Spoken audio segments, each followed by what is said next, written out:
Hello and welcome to Gin with Gwyn. I'm Oliver Gwyn. This is where I give you my off-the-cuff and unrehearsed thoughts on marketing, data and philosophy. This week I'm tackling the thorny subject of crime and looking in particular at the sentiment versus the statistics. Now I'm going to be using a lot of data today from the CSEW, which is the crime survey for England and Wales. Screw you, Scotland, you're not included. And I'm going to be looking at what people are saying versus the reality. Now, I just want to preface this by saying, crime is a very personal subject to a lot of people, and I apologize if this is somewhat triggering. I myself have been a victim of crimes. I know it's not so easy to not worry about these things and not to have a strong judgment when something bad has happened to you and you face some sort of trauma. But I think it's also important that we look at a broader picture and try and understand what the gap is and if that's healthy or not. So according to the British Social Attitudes Survey, they have consistently shown that 60 to 70% of people in the UK believe that crime nationally has risen, even during periods of decline. And the CSEW also consistently finds that most respondents to their surveys believe that crime has increased in recent years, even when the data shows long-term declines. It's a well-documented phenomenon in criminology. And that gap is very interesting to us. It's driven by media reporting, social media, political rhetoric, and availability bias, because we remember bad stories a lot more than we remember the thousands of times that everything went right. The OSR, which is the body that regulates UK statistics, has had to publish a formal statement pushing back against politicians and media figures for misrepresenting crime data. And that's how distorted the public conversation has become, that they've had to publish this and say this is not actually what the data shows.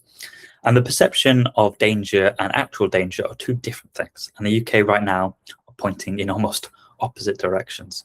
And unfortunately, at this point in the political spectrum, it seems there's a lot of fear around safety, fear of our supposed women and children is scapegoated towards immigration and people coming to this country who are not born here, basically, and they're just being used as an excuse for what a lot of people would call outright racism. What is the reality behind those numbers? So the CSEW headline is that crime is 15% lower than 2017 and 75% lower than the 1995 peak for violence. Burglary is down 22% in a single year. Knife crime is down 10% year on year. Homicides are down 6%, with firearm offences at the lowest since recording began in 2003. Theft is down 11% overall. Vehicle theft down 14%. To put that into perspective, it is the safest it has been in the UK for 30 years. I'm 36 this year. So most of my lifetime, it has been the safest it has ever been right now. To put that in perspective, I can't say that anything today. Only about 0.7% of adults experience stranger violence in the last year. Stranger violence is not an offshoot of Stranger Things. It means violence perpetrated by somebody that they don't know. This is violence that is often opportunity-based. You're walking down a dark alley type of thing. So that's roughly 1 in 143 people. And robbery affects roughly 1 in 636 adults per year, similar odds to being dealt a full house in poker.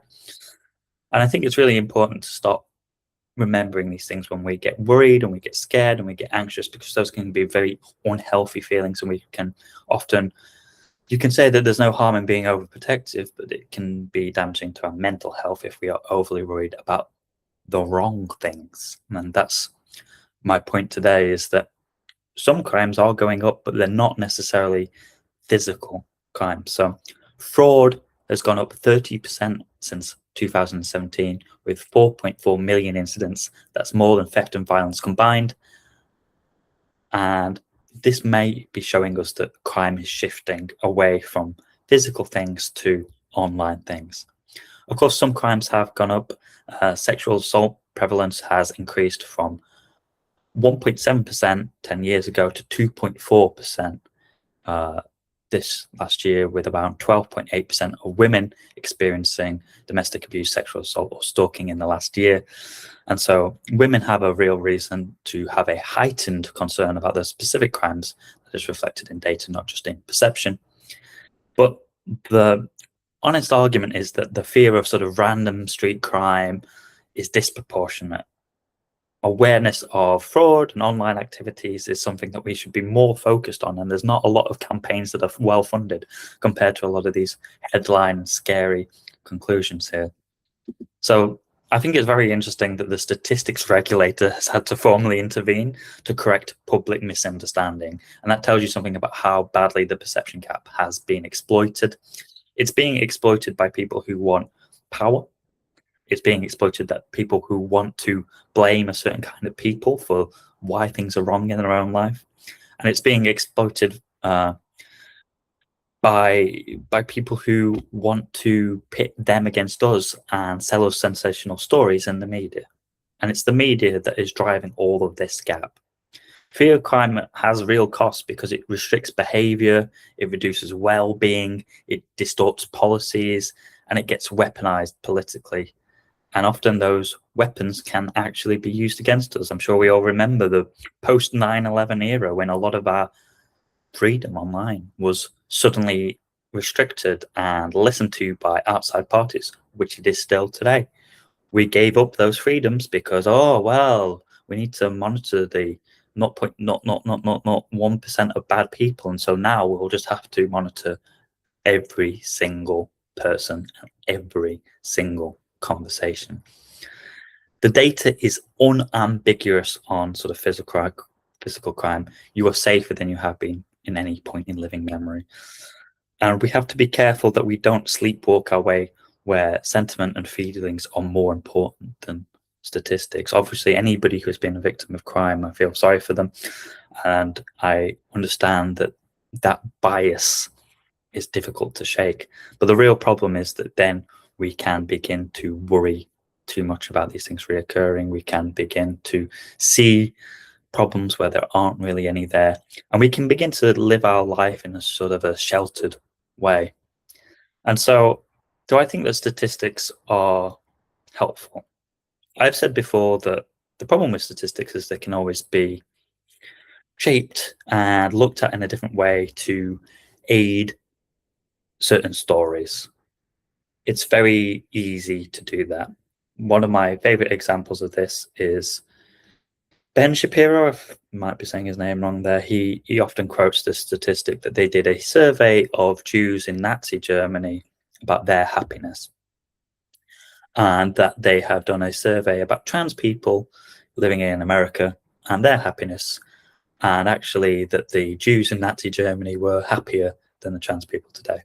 And he says, well, it can't be that bad for them. It can't be as bad as the Jews in Nazi Germany, and therefore they shouldn't be complaining. And it's sort of a straw man argument against that. And of course, all statistics can be manipulated in such a way that we worry more about them, that we can take momentary or small peaks in crime or peaks and then say, well, it's gone up and therefore we should be more worried and we'll have to campaign against this, and maybe we need these safe spaces and all of this kind of stuff. But actually, when you look at broader pictures, you realize that it's a pretty good time, and that the real danger is about online stuff and fraud and people trying to get money from romance scams and all of this kind of stuff. And so it's very difficult, because I do think that statistics can be a force for bad and they can be a force for good. And I think that sentiment on these topics is always going to be strong. It's difficult to reassure somebody who has been a victim of crime with, hey, the statistics show that you're safer than you've been. It doesn't work. You can't win people through that. You can't win an argument with somebody by reassuring them that, hey, you may have been a victim of crime, but overall it's going down. That's not going to work. And maybe those people, you just can't say anything to them. Maybe there is no argument against them. It's in their heads. It's what they think is true. It's their version of the truth, but it might not be real. And so I think statistics, it's a difficult thing because it can be reassuring, but it can also be manipulated.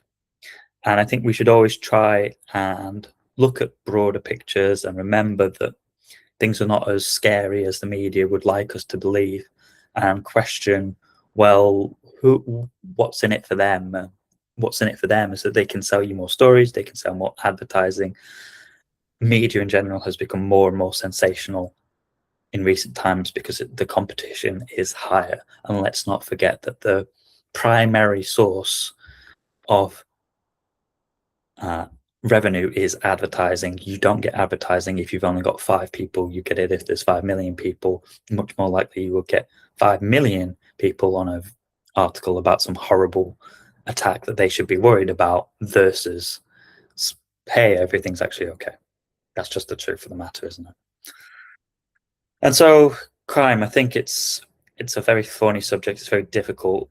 I don't know how best to reassure people other than to say, look at the broader trends, remember that they are being calculated, and this is not just trends that ladder up to a particular political party or ladder up to a political cause. These are trends that are actively, statistics that are actively being sort of monitored and measured by an independent body.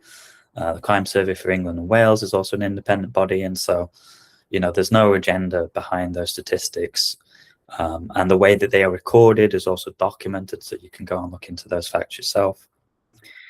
I know people often say on the whole race thing, they go, well, only 10 crimes are committed by people of race, but 90% of the crimes are committed by, white Caucasian people. So they're not really a problem. See, you're just being racist. But that's also not a great statistical argument because you're in a country that is predominantly, the UK is predominantly white and British. So of course, most of the crime is going to be done there.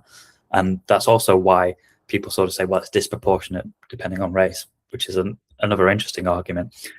But perhaps the strongest thing that you can do when looking at these issues is to take away the factor that you are interested in it and look at what is the biggest signifier in it. So if you take away race completely, you will 1,000% find that what actually matters to people who commit crimes is normally income level and poverty. If you are on the poverty line, you are much more likely to commit crimes versus somebody who is rich, or certainly the kinds of crimes that you are likely to commit are a lot different. Somebody is rich, and it's always important to look at that.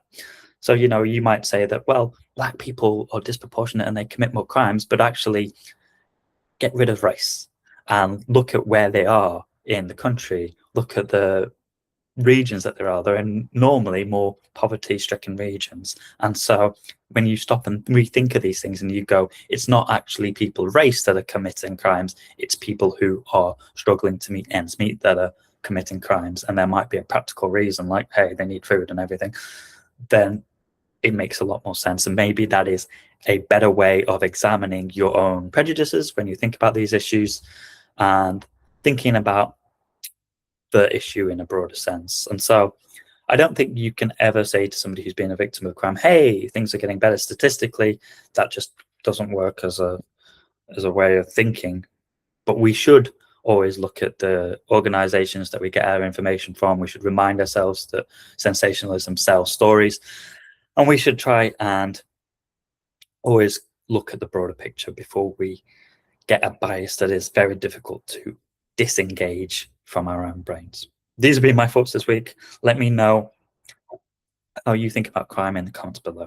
And thanks very much for watching.